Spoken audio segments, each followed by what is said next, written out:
তুলা রাশি বা তুলা লগ্নের জাতক জাতিকাদের জীবনে গজকেশরী রাজযোগের প্রভাব, এই বিষয়টি এই ভিডিওটির মাধ্যমে কমপ্লিট অ্যানালাইসিস করার চেষ্টা করব। নমস্কার, আরও একটি নতুন ভিডিওয়ে আপনাদের স্বাগত জানাই। আমি শ্রী বিশ্বজিৎ। জ্যোতিষশাস্ত্রে যে কয়েকটি রাজযোগকে অত্যন্ত শুভ বলে ব্যাখ্যা করা হয়েছে, তার মধ্যে থেকে গজকেশরী রাজযোগ এটি সর্বোৎকৃষ্ট, এ বিষয়ে কিন্তু কোনোরূপ ডাউট নেই। প্রথমেই আলোচনা করব গজকেশরী রাজযোগ কিভাবে তৈরি হয় এবং আপনার ব্যক্তিগত জন্মকুণ্ডলিতে যদি গজকেশরী রাজযোগ সক্রিয় অবস্থায় থাকে, সেক্ষেত্রে আপনার জীবনে কী ধরনের পরিবর্তন, কী ধরনের সুযোগ আনতে পারে, এই বিষয়টিও অ্যানালাইসিস করার চেষ্টা করব।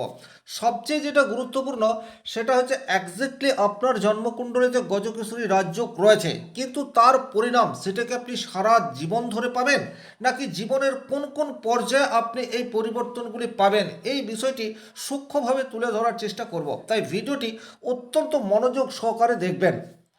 চলে আসছি মূল আলোচনায়। দেখুন, তুলা রাশির অধিপতি গ্রহ হচ্ছে শুক্র।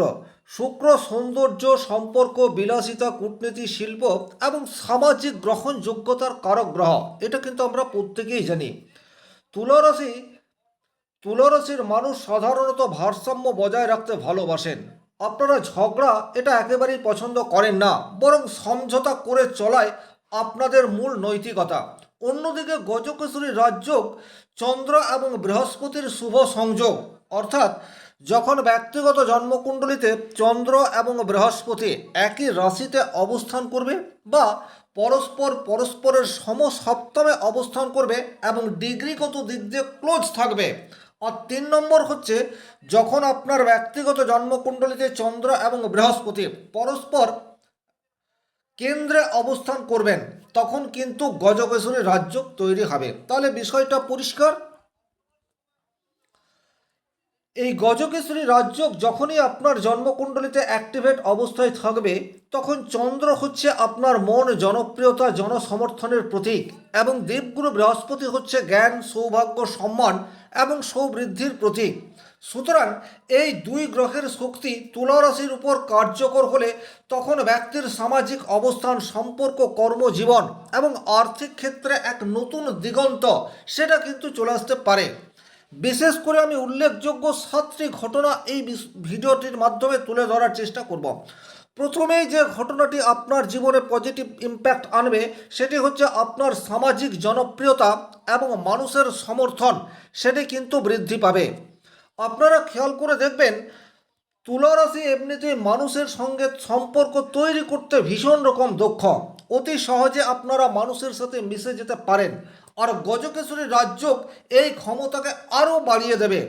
আপনি লক্ষ্য করবেন যে মানুষ আপনার প্রতি আগের তুলনায় অনেক বেশি আকৃষ্ট হয়ে উঠছে, আপনার কথাবার্তা, আপনার চালচলন, আপনার পোশাক পরিচ্ছদ সামনের মানুষটিকে আপনার প্রতি আকৃষ্ট করতে পারছে।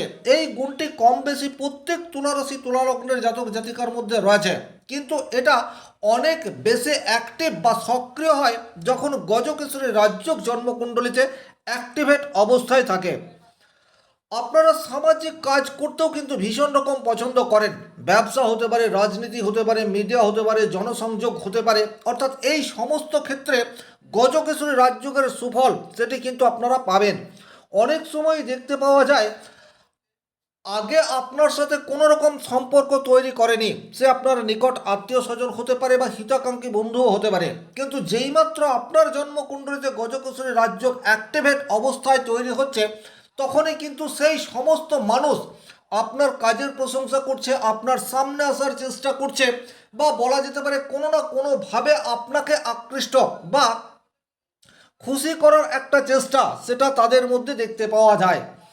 2 নম্বর যে প্রভাব আপনার জীবনে ডেফিনেটলি আসবে, সেই জায়গাটি হচ্ছে বিবাহ বা রিলেশনশিপের ক্ষেত্রে একটা শুভ স্থিতি। এটা আপনার জীবনে পজিটিভ পরিবর্তন আনবেই।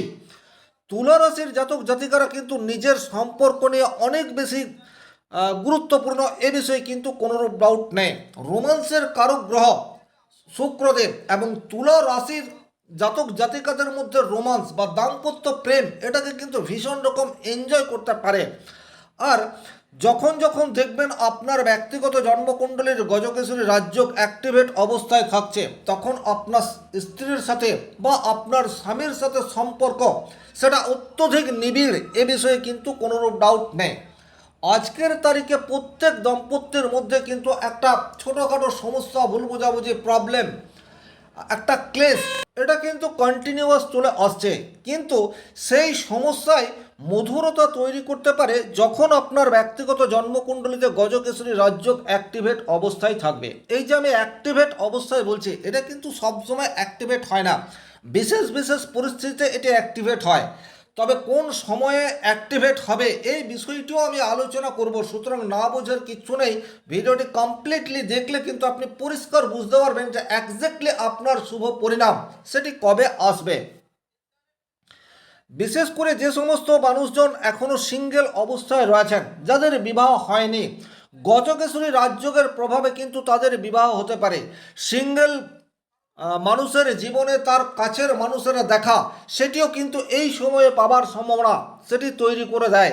এবং অনেক ক্ষেত্রে এটা দেখা যায় সেই সমস্ত দম্পতি যারা নিজেদের রিলেশনশিপকে একেবারে বাতিল বা খরচের খাতায় ফেলে দিয়েছে, হয়তো নিজেরা ডিভোর্স চাইছে, কিন্তু তারপরে দেখা গেল একটা অভাবনীয় মোড়, এবং সেখান থেকে আপনি 180 ডিগ্রি ঘুরে আবার নতুন করে সংসার জীবন শুরু করলেন, এবং মোটামুটি আপনাদের জীবনের যে অস্থিরতা সেটা ধীরে ধীরে কাটতে শুরু করলো। ডেফিনেটলি সেই সময়ই গজকেশরী রাজযোগ আপনার জন্মকুণ্ডলিতে সক্রিয় অবস্থায় থাকছে। 3 নম্বর যে ঘটনা আপনার জীবনে ডেফিনেটলি ঘটবে, সেই জায়গাটি হচ্ছে কর্মজীবনে আপনার সুনাম এবং সম্মান, এই দুটেই কিন্তু বৃদ্ধি পাবে গজকেশরী রাজযোগ তৈরি হয়ে থাকলে। তুলা রাশির জন্য তৃতীয় এবং ষষ্ঠ ঘরের অধিপতি হচ্ছে বৃহস্পতি, আর দশম ঘরের অধিপতি গ্রহ হচ্ছে চন্দ্র। তৃতীয় ঘর থেকে আমরা সুযোগ এবং আমাদের চেষ্টা এই বিষয়টির বিচার করি, আর ষষ্ঠ ঘর থেকে আমরা কম্পিটিশন এই বিষয়টির বিচার করি। দশম ঘর হচ্ছে আপনার কর্মক্ষেত্রের স্থায়িত্ব। সুতরাং আপনি অনেক বেশি পরিশ্রমী সেটা হয়ে উঠতে পারবেন গজকেশরী রাজযোগ যখন আপনার অ্যাক্টিভেট হবে, এবং পরিশ্রম করে রেজাল্ট পাবেন, এটা কিন্তু খুব গুরুত্বপূর্ণ বিষয়। আমরা সারা জীবনই পরিশ্রম করি, কিন্তু সবসময় পরিশ্রমের রেজাল্ট সেটি কিন্তু ডেফিনেটলি পাওয়া যায় না। কিন্তু যখন যখন গজকেশরী রাজযোগ অ্যাক্টিভেট অবস্থায় থাকবে, তখন কিন্তু আপনার কাছে সুযোগ সেটা আগের তুলনায় অধিক আসবে। যে সুযোগ আসছে সেই সুযোগকে কাজে লাগানোর জন্য শারীরিক পরিকল্পনা বলুন, মানসিক পরিকল্পনা বলুন, বা যে সমস্ত মানুষের হেল্প বলুন, সেই সমস্ত কিছুই তখন আপনার কাছে থাকবে, এ বিষয়ে কিন্তু কোনোরূপ ডাউট নেই। জ্যোতিষশাস্ত্রের মাধ্যমে কিন্তু আমরা আমাদের ভাগ্যের আমূল পরিবর্তন করব, সেটার জন্য প্রচুর আংটি, কবজ, মাদুলি, তাবিজ পরিধান করব, এটা কিন্তু নয়। এক্স্যাক্টলি আপনার আগামী দিনে কি প্রভাব আসতে চলেছে এবং কিভাবে আপনি সেই প্রভাবকে মিনিমাইজ অথবা ম্যাক্সিমাইজ করতে পারেন নিজের জীবন ধারার কিছু পরিবর্তন করে, এই বিষয়টি জ্যোতিষশাস্ত্রের মূল উদ্দেশ্য। তাহলে যখন যখন গজকেশরী রাজযোগ অ্যাক্টিভেট হবে, আপনার কর্মক্ষেত্রে আপনার সুনাম এবং সম্মান এটি কিন্তু ইনক্রিজ হবে, এ বিষয়ে কোনোরূপ ডাউট নেই। 4 নম্বর যে ঘটনা আপনার জীবনে ডেফিনেটলি প্রভাব বিস্তার করবে, সেই জায়গাটি হচ্ছে আর্থিক স্থিতি এবং বিলাসবহুল জীবনযাপনের সুযোগ, সেটা কিন্তু সেই সময়ে আসবে। তুলা রাশি, তুলা লগ্নের জাতক জাতিকারা কিন্তু বিলাসবহুল জীবনযাপন করতে ভীষণ রকম পছন্দ বা স্বচ্ছন্দ বোধ করেন। আপনারা অধিক পরিশ্রম করতে চান না, এটা কিন্তু নির্ভেজাল সত্য কথা। হ্যাঁ, প্রচুর পরিশ্রমী, কিন্তু তারপরেও একটু আরামে থাকবো এই ইচ্ছা আকাঙ্ক্ষা আপনাদের মধ্যে অন্যান্য রাশির মানুষের অপেক্ষা অধিক। যখন যখন আপনার ব্যক্তিগত জন্মকুণ্ডলীর গজকেশরী রাজযোগ সক্রিয় অবস্থায় থাকবে, তখন কিন্তু বিলাসবহুল জীবনযাপনের জন্য যা আর্থিক স্বাচ্ছন্দ্যের প্রয়োজন সেটা আপনার জীবনে আসবে। খুব ভালোভাবে আপনারা যদি আপনাদের পেছনের ফেলে আসা দিনগুলিকে রোমন্থন করার চেষ্টা করেন, হয়তো আপনি বলবেন 2 বছর আগে আপনার অবস্থা ভালো ছিল, 4 বছর আগে আপনার অবস্থা ভালো ছিল, নিতান্তই 6 মাস আগে আপনার আর্থিক স্টেবিলিটি আজকের মতন এতটা দুঃসহ অবস্থায় ছিল না। কিন্তু আপনি জানেন না যে তখন আপনি আর্থিক দিক দিয়ে অনেক বেটার পজিশনে ছিলেন, কিন্তু আজকের তারিখে সেটা আর ধরে রাখতে পারেননি। এটা কিন্তু গজকেশরী রাজযোগের শুভ প্রভাব। কোন সময়ে গজকেশরী রাজযোগ অ্যাক্টিভেট হয়, এটা কিন্তু খুব গুরুত্বপূর্ণ। আমি অবশ্যই ভিডিওর পরবর্তী স্টেজে গিয়ে এই বিষয়টি তুলে ধরার চেষ্টা করব। কিন্তু যেটা মূল জিস্ট, সেটা হচ্ছে গজকেশরী রাজযোগ যখন আপনার সক্রিয় অবস্থায় থাকবে, ডেফিনেটলি আপনার ইনকাম রোজগার সেটি বাড়বে, এ বিষয়ে কোনোরূপ ডাউট নেই। আর অর্থ বেশি এলেই কিন্তু আপনি লাইফকে এনজয় করতে পারবেন। 5 নম্বর যে ঘটনা ডেফিনেটলি আপনার জীবনের সাথে গভীরভাবে প্রভাব ফেলবে, সেই জায়গাটি হচ্ছে আপনার মানসিক ভারসাম্য এবং উপযুক্ত সময়ে সঠিক সিদ্ধান্ত গ্রহণের ক্ষমতা। এটি কিন্তু ইনক্রিজ হবে। আমাদের জীবনের সাকসেসের জন্য এটার জুড়ি মেলা ভার। আমরা হাত পা দিয়ে হয়তো কাজ করি, কিন্তু প্রথমে কাজের রূপরেখা সেটি কিন্তু আমাদের মস্তিষ্কের মধ্যে চলে আসে। সুতরাং মানসিক দিক দিয়ে আপনাকে শক্তিশালী হওয়া এবং উপযুক্ত পরিকল্পনা করা, এটা ভীষণ রকম গুরুত্বপূর্ণ। আর সেই পরিকল্পনাকে বাস্তবায়ন করার জন্য যে চেষ্টা দরকার, সেই চেষ্টা অবশ্যই আমাদেরকে করতে হবে। এইরূপ প্রচুর মানুষ রয়েছেন যারা পরিকল্পনা সেটা তো যথার্থভাবে করেন, কিন্তু সেই পরিকল্পনাকে বাস্তবায়ন করার ক্ষেত্রে কিছু প্রতিবন্ধকতা সেটি তৈরি হয়ে যায়। বাট যখন আপনার জন্মকুণ্ডলীর গজকেশরী রাজযোগ অ্যাক্টিভেট অবস্থায় থাকবে, তখন আপনি সঠিক পরিকল্পনা এটা যেমন করতে পারবেন, একই রকমভাবে তার বাস্তবায়ন সেটিও সুচারুরূপে হবে, এ বিষয়েও কিন্তু কোনোরূপ ডাউট নেই। আর 6 নম্বর যে ঘটনা আপনার জীবনে গভীরভাবে প্রভাব বিস্তার করবে, সেই জায়গাটি হচ্ছে পারিবারিক সুখ এবং পরিবারের শুভ ঘটনা। এটি কিন্তু কনসিস্টেন্সি ঘটতে থাকবে। পারিবারিক সুখ বলতে কি, আপনাকে কেন্দ্র করে বা আপনার চারপাশে আপনার স্বামী রয়েছে বা আপনার স্ত্রী রয়েছে, পুত্র সন্তান কন্যা রয়েছে, মা বাবা, অর্থাৎ ফ্যামিলির মানুষজন আপনাকে কেন্দ্র করে হ্যাপি আছে, এটাই কিন্তু প্রকৃত সুখ। কারণ আপনার কাছে প্রচুর অর্থ রয়েছে, কিন্তু আপনার কাছের মানুষের মুখে হাসি নেই, তাতে কিন্তু আপনি সুখী থাকতে পারবেন না। তাহলে যখন যখন আপনার ব্যক্তিগত জন্মকুণ্ডলের গজকেশরী রাজযোগ অ্যাক্টিভেট হবে, তখন কিন্তু শুধু আপনি নন, আপনার ফ্যামিলির মধ্যে একটা হ্যাপিনেস, এই বিষয়টি বিশেষভাবে দেখতে পাওয়া যাবে। আর তাছাড়া এই সময়সীমার মধ্যেই কিন্তু আপনার ফ্যামিলিতে শুভ কোনো ঘটনা, সেটা পারিবারিক কোনো অনুষ্ঠান হতে পারে, বা আপনার ব্যক্তিগত স্তরে কোনো স্বপ্ন সেটা পূরণ হতে পারে, বা ফ্যামিলির প্রত্যেক মানুষের কোনো ডিজায়ার সেটা ফুলফিল হতে পারে। ওভারঅল রাজযোগ যখন অ্যাক্টিভেট হবে, তখন কিন্তু আপনি এই শুভ ফলগুলি পাবেন।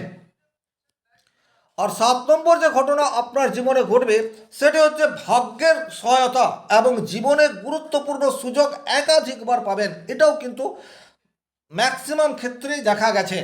আর আমরা যখন প্রচুর পরিশ্রম করি আর সেই পরিশ্রমের 100% রেজাল্ট পাই, তাকেই কিন্তু ভাগ্যের সহায়তা বলা হয়। আর এটা কিন্তু আমাদের জীবনে অত্যন্ত গুরুত্বপূর্ণ। উইদাউট লাক আমরা একটা লেভেল পর্যন্ত পৌঁছাতে পারি, কিন্তু তার চেয়ে উপরে ওঠার জন্য গুড লাক এটা প্রয়োজন।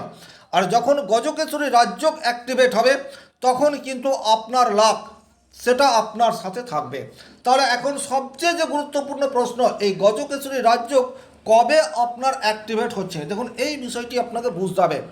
যখন যখন চন্দ্রের মহাদশা বা বৃহস্পতির মহাদশা চলবে, তখন কিন্তু এই রাজযোগ অ্যাক্টিভেট হবে। তবে বৃহস্পতির মহাদশায় ধরুন রাহুর অন্তর্দশা চলছে, কেতুর অন্তর্দশা চলছে, তখন কিন্তু এই রাজযোগের 100% ইফেক্ট সেটা আপনি পাবেন না। কিন্তু বৃহস্পতির মহাদশায় চন্দ্রের অন্তর্দশা, বৃহস্পতির মহাদশায় বৃহস্পতির অন্তর্দশা, শুক্রের অন্তর্দশা, এইগুলি যখন চলবে, তখন কিন্তু ডেফিনেটলি আপনি পজিটিভ রেজাল্ট পাবেন। তাছাড়া গোচরে যখন বৃহস্পতি বা চন্দ্র একটা শুভভাবে থাকবে, শুভ রাশিতে থাকবে, পরস্পরের কেন্দ্রে থাকবে বা একই রাশিতে থাকবে, তখন কিন্তু গজকেশরী রাজযোগের প্রভাব এটি আপনি পাবেন। তবে এটা যে দীর্ঘস্থায়ী অর্থাৎ কনসিস্টেন্সি শুভ পরিণাম দেয় তা কিন্তু নয়। মাঝে মাঝে অর্থাৎ যখন আপনার এই রাজযোগটি অ্যাক্টিভেট হচ্ছে, একজ্যাক্টলি সেই সময়েই কিন্তু আপনি এর সুফল পাবেন। আর এটা আপনার ব্যক্তিগত জন্মকুণ্ডলিতে এই যোগ কতটা শক্তিশালী অবস্থাতে রয়েছে তার উপর ডিপেন্ড করছে আপনি কতটা শুভ পরিণাম পাবেন। তবে এটা আমি আমার ব্যক্তিগত অভিজ্ঞতায় দেখেছি, যদি বৃহস্পতি এবং চন্দ্র রাহু কেতু নেগেটিভ মার্স বা নেগেটিভ স্যাটার্নের সাথে সংযোগ না করে পূর্ণ শক্তিতে থাকে, সেক্ষেত্রে কিন্তু একটা মানুষকে সাফল্যের চূড়ায় তুলে দিতে পারে। এই ছিল সার্বিকভাবে এই ভিডিওটির মূল আলোচিত বিষয়। ভিডিওটি ভালো লাগলে লাইক করবেন, কোথাও কোনো প্রশ্ন বা সংশয় থাকলে কমেন্ট বক্সে লিখে জানাবেন। আর ব্যক্তিগতভাবে নিজের জন্মকুণ্ডলী বিচার করতে চাইলে স্ক্রিনে দেওয়া নাম্বারটি সংগ্রহ করে যোগাযোগ করতে পারেন। ভালো থাকুন, সুস্থ থাকুন, ধন্যবাদ।